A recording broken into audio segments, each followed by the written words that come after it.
All right, so let's get to the first step in the process, identifying what we call your top 10 major keywords. So we're going to be using Helium 10 for this. You guys all already have a Helium 10 account, and you're going to find underneath this video a spreadsheet. We call this the product keyword research spreadsheet. And I just want to bring your attention to some things on the spreadsheet just so that we can quickly get used to how this works. There's two tabs. The first is called keywords. This is where we're going to put the 10 major keywords. So just 10 major keywords here. Then minor keywords. There's no limitation on the number of minor keywords. And the way that we define a minor keyword is these are all the keywords that aren't one of the top 10. And I'll explain how to identify the top 10 major keywords in a moment. And then we put some about 5 or 6 brand keywords here. These are the high searched brands that we can use. We can't use these in our listing because it's against Amazon terms of service, but we can use them when we set up various Amazon ad campaigns, okay? And then there's a second tab on the bottom on a later video that I'll show you called single words. And so the way that people type search queries into Amazon is they'll type things like dog leash, right? They'll type stuff that they're looking for. But as you'll learn, and I'll explain this later, so don't worry, when you actually construct your listing later, you don't need to keep repeating the phrase dog leash to somehow weight that. Like if you put the phrase dog leash 19 times in your listing, it won't make your listing appear higher up the search results. In fact, you'll be costing yourself a lot of business. There's no extra benefit in repeating any words in your listing. And a lot of the most valuable keywords contain the short tail phrase dog leash within lots of other keyword variations. And so it's not useful to keep repeating the same phrase over and over again. Instead, it's better to chunk down all of these keywords into single words and make sure that they're not repeated or not duplicated. So we remove all the duplicates. And then what we do later on is we try to weave in as many of these single words as possible into your listing. And that's what triggers all of that's what triggers your listing for all of these huge keyword variations. And we're able to do it because, once you remove all the duplicates, you have a more practical number of single words that you weave in your listing. Now, we're kind of getting ahead of ourselves, but it's like a chicken or the egg. I had to explain this concept a little bit more before we actually get into that. But for now, on this video, we're going to deal with the major keywords. So let's get to it. So the very first step is again, you're going to launch Helium 10. You're going to open up the spreadsheet that we provide to you in the SOP. And you might remember the very first step is we're going to go to Magnet, and you need to determine the most important keyword for your product, okay? And so let's just build this out for an actual product. I learn better by example, and I bet you do too. So let's just pretend that we're releasing a portable Bluetooth speaker that we're going to private label one. Again, this isn't my product, and I just found this product at random, but we'll just pretend, and I'll show you how I would do or build out the product keyword research. So the very first thing we have to figure out is what is the main or most important keyword for this product. I don't really know. I don't know if it's portable Bluetooth. I don't know if it's Bluetooth speaker. I don't know if it's wireless Bluetooth speaker. So we're going to take this phrase, which I'm guessing is the most important main keyword phrase. And remember, we already covered this, how to do this in module 2, because part of that the pigs and hops process was also to identify the most important keyword. So we're just going to repeat that here. So I think it is portable Bluetooth speaker. Click search. And you tell me. Let me see if you remember. What's the first thing we do? If you said sort by exact phrase search volume from highest to lowest, you get 5 gold stars. Okay, so I was wrong. It looks like the main, most important keyword phrase for this product is Bluetooth speaker. So guess what? That is the very first thing that we are going to type in here. And this becomes our first major keyword. So Bluetooth speaker. And I bold this. It's the only one that I bold on this spreadsheet because I want to know in my mind that that's the most important or main keyword. And it's always the very first one that I put. So in other words, this is, if we only rank for one keyword, this would be the most important keyword, because look, these are brand driven. Okay, so the second most valuable would be portable speaker, but look at the difference in search volume. 48,000 a month versus 131. This is almost twice as, twice more valuable. Okay, so this is clearly a major keyword. Now, while we're here, this is also a major keyword.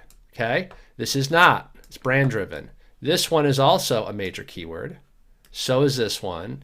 And remember, we limit ourselves to 10 major keywords. Okay, 10 major keywords. So let's just explain what the 10 major keywords concept is. I define my top 10 major keywords as this.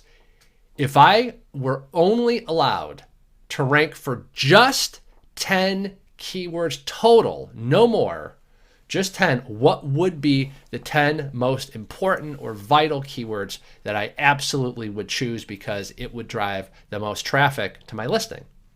So put another way, if I were limited to just 10 keywords and I wanted to crush it with huge sales on Amazon, which would be my top 10 keywords? It's almost like if you had to self-impose a limitation so that it forced you to focus on the most vital keywords. And there's a lot of reasons why you want to organize your keyword research this way. Okay, and I like to keep things simple. So guess what I do?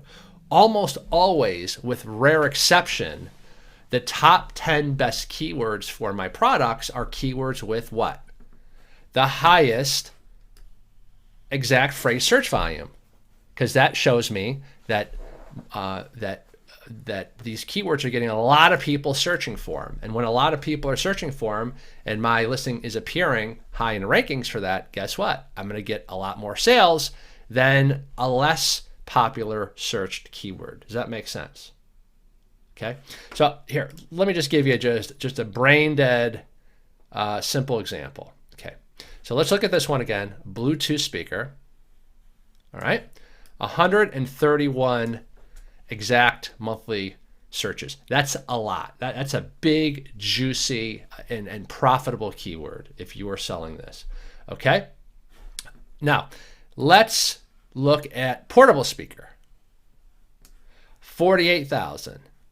That is still a lot of people searching for that, okay? A lot of people searching for that. But now let's go down.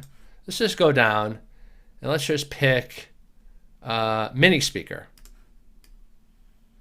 Mini speaker only gets 4,997. Now it's still good, but remember the portable speaker keyword gets 48,000. So every month the keyword portable speaker gets 10 times more searches. Here, I'll just type it in here since we can't see it. Portable speaker was at 48,000. This one's at just shy of 5,000. Okay, so in a head-to-head contest, portable speaker is of much greater value to us than mini speaker here. Okay, so this is how I make an objective decision on whether a keyword should be in my top 10. Is it a top 10 or is it a minor keyword? Okay, so again, my rule of thumb is usually the 10 keywords with the highest exact phrase volume end up becoming my major keywords. But let me explain an exception to this. And again, this is a little advanced here, so just kind of stick with me. Let me just write the word flexible. You got to be flexible with this process. This is part art, part science. Okay, so usually my top 10, again, as I said, will most always be those with the highest exact monthly search volume. And it makes sense because a keyword that's getting searched way more than another one is of more value, right? Makes sense. Okay.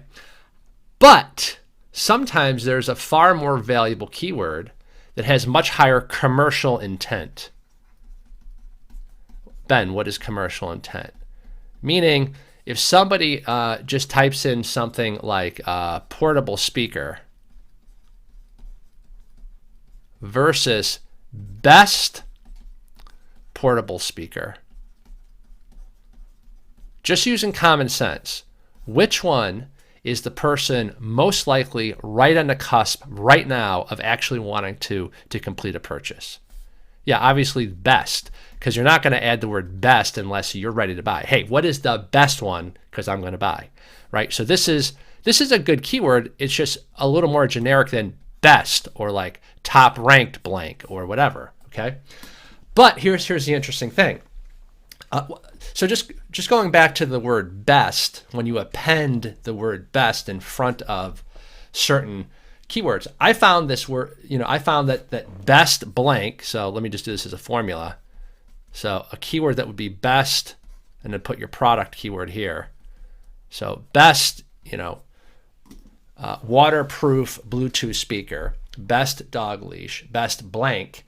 I found that is an awesome keyword, yet it rarely shows up in the top 10 for exact phrase search volume, right? Because not a lot of people will type the word best blank, but those that do have vastly higher conversion rates, okay? So just generally speaking, stick to my rule of thumb that unless you have a good reason to, stick to my rule of thumb of your top 10 should be the top 10 with the highest exact search volume, like we talked about up here.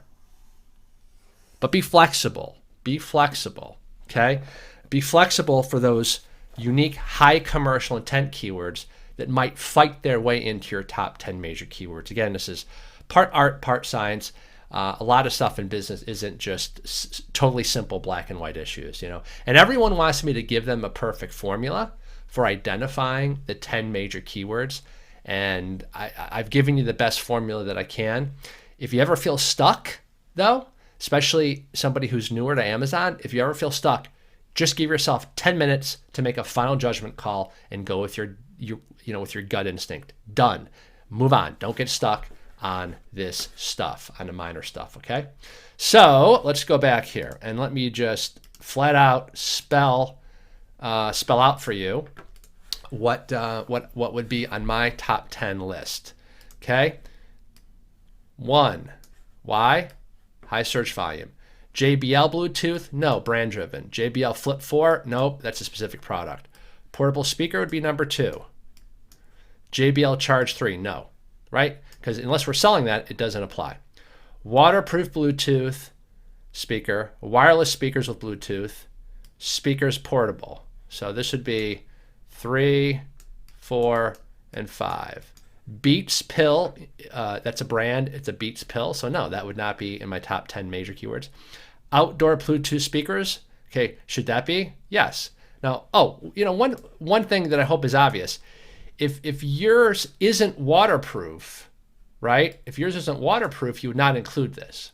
So I always say common sense rule applies. So, if you see something that is in a top 10, but it's a product attribute that your product does not contain, then you don't want to include that keyword in your research because, yeah, you might get someone to click on your listing because, you're my student now, so you'll get your listings highly visible, but they're not going to convert, and it'll hurt your conversion rate, okay? So JBL speaker, no. Bluetooth speakers, portable wireless speakers. So this is 7 and 8. Sony Bluetooth speaker, no, that's brand. Waterproof speaker and portable Bluetooth speaker. So that's 9 and 10. So I transfer these over onto my keyword list, and I've just kind of done a little prep here in advance, so you don't have to watch me painfully do this. So let's just go to our spreadsheet. I just like people to see the exact process and click paste. Whoops. That's not what I wanted here. So let's see here. There we go.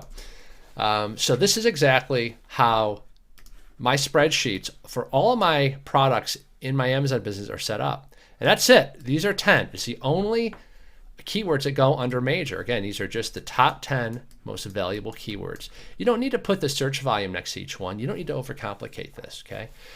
Because these are the 10 most important ones in order of search volume. And then everything else that's relevant is going to go under minor.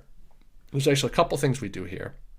So I think that's going to do it for this particular video. I hope that was clear to everybody, and I hope you're kind of liking the logic and the nice organization that we have here on our approach to building out your Amazon listing. Remember, this kind of falls under the guise of building out your Amazon listing, but everything starts with the keyword research. I feel like keyword research is really underestimated. That's why my students in Search Found By have a real competitive edge. So I'll see you on the next video.